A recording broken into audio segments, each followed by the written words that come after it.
Bismillahirrahmanirrahim. Assalamualaikum warahmatullahi wabarakatuh. Hai, apa kabar semuanya? Semoga kita semua dalam lindungan Allah Subhanahu wa taala.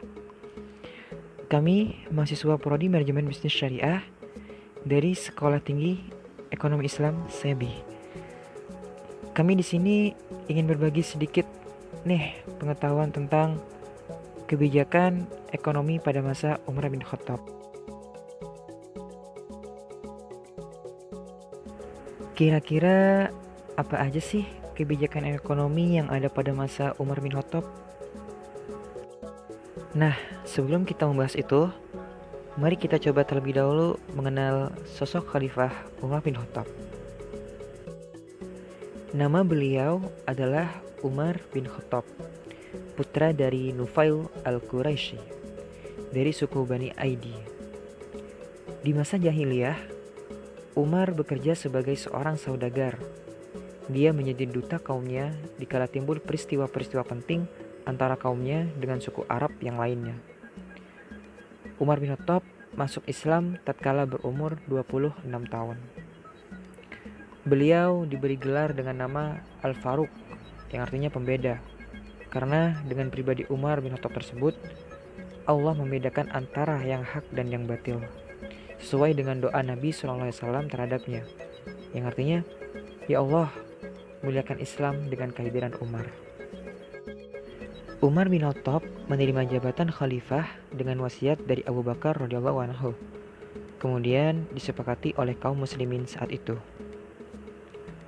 Ketika Umar memegang tampuk kursi khalifah, menggantikan Abu Bakar radhiyallahu anhu pada tahun 13 Hijriah, ia menyebut dirinya dengan gelar Khalifati Rasulillah, yaitu penggantinya Rasulullah SAW. Selain itu, gelar yang disandang oleh Umar dalam memegang urusan khalifah adalah Amirul Mukminin. Saat Umar memerintah, wilayah kekuasaan Islam sudah begitu meluas, yang mana meliputi Jazirah Arab, sebagian wilayah kekuasaan Romawi seperti Syria, Palestina, dan Mesir, serta seluruh kekuasaan Persia, termasuk Irak. Nah, karena luasnya wilayah kekuasaan Islam tersebut, maka Umar memerlukan usaha yang keras dan kontinu, baik dalam optimalisasi devisa negara, perencanaan sistem ekonomi, anggaran, operasional kerja, ataupun pengawasannya.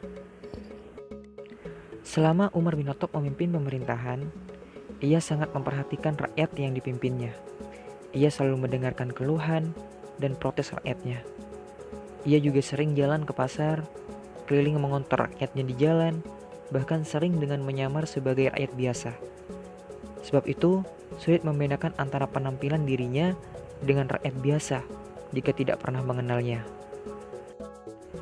Umar bin Khattab wafat pada hari Rabu bulan Zulhijjah 23 Hijriah. Ia ditikam oleh seorang yang bernama Abu Lu'lu'ah ketika sedang memimpin sholat subuh berjamaah. Periode pemerintahannya berlangsung selama 10 tahun, 5 bulan, 21 malam. Nah, itu tadi sekilas tentang Khalifah Umar bin Khattab. Selanjutnya, kita masuk ke pembahasan tentang kebijakan ekonomi yang ada pada masa Umar bin Khattab. Apa aja sih kebijakan ekonomi yang ada pada masa Umar bin Khattab?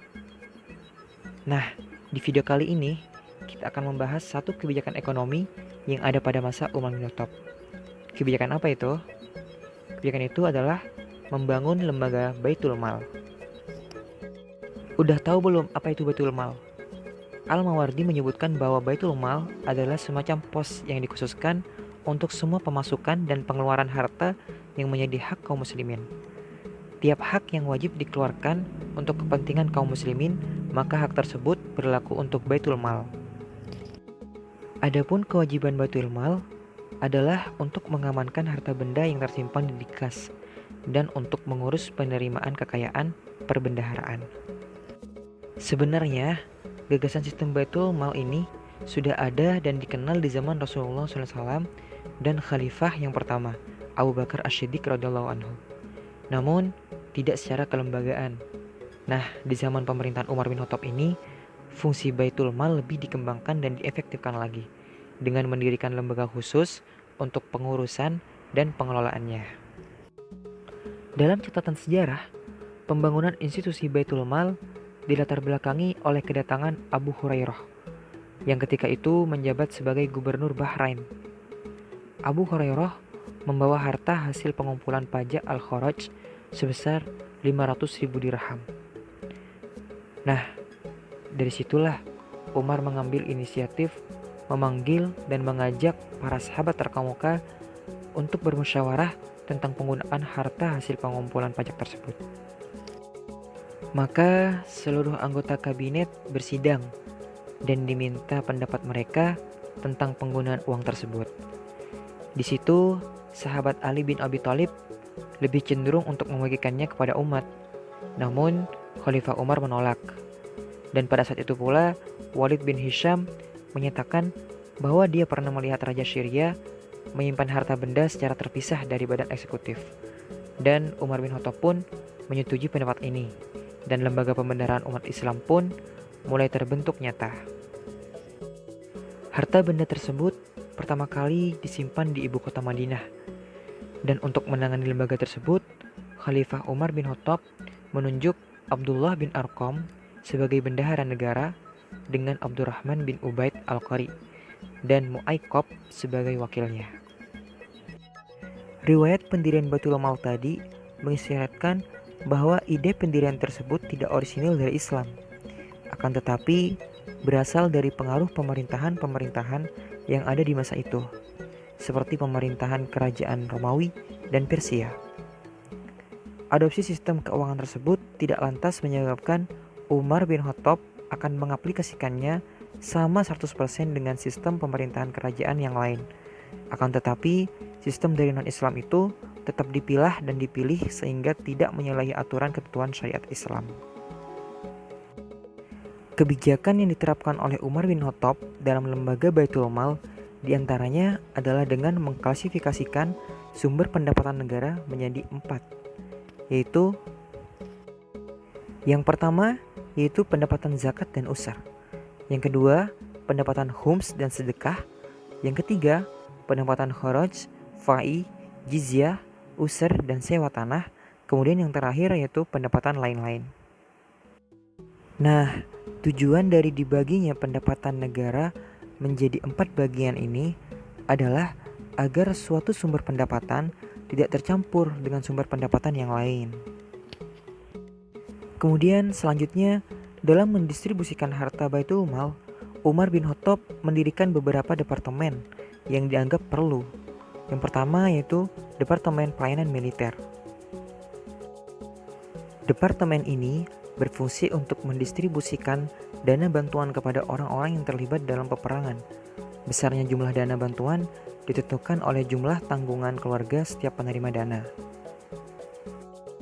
Departemen selanjutnya yaitu Departemen Kehakiman dan Eksekutif. Departemen ini bertanggung jawab terhadap pembayaran gaji para hakim dan pejabat eksekutif. Besarnya gaji ini ditentukan oleh 2 hal, yaitu jumlah gaji yang diterima harus mencukupi kebutuhan keluarganya agar terhindar dari praktek suap, dan jumlah gaji yang diberikan harus sama, dan kalaupun terjadi perbedaan, hal itu tetap dalam batas-batas kewajaran. Selanjutnya ada Departemen Pendidikan dan Pengembangan Islam. Departemen ini mendistribusikan bantuan dana bagi penyebar dan pengembang ajaran Islam beserta keluarganya, seperti guru dan juru dakwah. Kemudian departemen terakhir yaitu Departemen Jaminan Sosial. Departemen ini berfungsi untuk mendistribusikan dana bantuan kepada seluruh fakir miskin dan orang-orang yang menderita. Di samping mendirikan beberapa departemen dalam pendistribusian harta Baitul Mal, Umar bin Khattab juga menerapkan prinsip keutamaan dalam mendistribusikannya. Ia tidak senang melihat bagian yang sama kepada orang-orang yang pernah berjuang menentang Rasulullah SAW dengan orang-orang yang telah berjuang membela beliau. Menurut pendapatnya, bahwa kesulitan yang dihadapi umat Islam harus diperhitungkan jika menetapkan bagian seseorang dari kelebihan harta bangsa itu. Prinsip keadilan menghendaki bahwa usaha seseorang serta tenaga yang telah dicurahkan dalam memperjuangkan Islam harus dipertahankan dan dibalas dengan sebaik-baiknya. Nah, oleh karena itu, Umar bin Khattab membentuk sistem diwan yang menurut pendapat terkuat mulai dipraktekkan untuk pertama kalinya pada tahun 20 Hijriah. Dalam rangka ini, ia menunjuk sebuah komite nasab ternama yang terdiri dari Aqil bin Abu Thalib, Mahzamah bin Naufal, dan Jabir bin Mut'im untuk membuat laporan sensus penduduk. Setelah semua penduduk terdata, Umar bin Khattab mengklasifikasikan beberapa golongan yang berbeda-beda dalam pendistribusian harta Baitul Mal tersebut. Selain mendapatkan tunjangan berupa dirham ataupun dinar, kaum muslimin juga memperoleh tunjangan pensiun berupa gandum, minyak, madu, dan cuka dalam jumlah yang tetap. Kualitas dan jenis barang berbeda-beda di setiap wilayah. Nah, peran negara yang turut bertanggung jawab terhadap pemenuhan kebutuhan makanan dan pakaian bagi setiap warga negaranya ini merupakan hal yang pertama kali terjadi dalam sejarah dunia. Sebagaimana yang diketahui tentang sosok Umar bin Khattab yang tegas dan bertanggung jawab, maka Umar bin Khattab melarang pihak eksekutif turut campur dalam mengelola harta Baitul Mal. Kebijakan ini bertujuan agar tidak terjadi penyalahgunaan wewenang dalam tugas atau penyalahgunaan pendistribusian pendapatan negara untuk kepentingan pribadi. Nah, itu tadi salah satu kebijakan ekonomi pada masa Umar bin Khattab. Jangan lupa tinggalkan jejak ya. Like, komen, dan share video ini jika bermanfaat. See you in next video.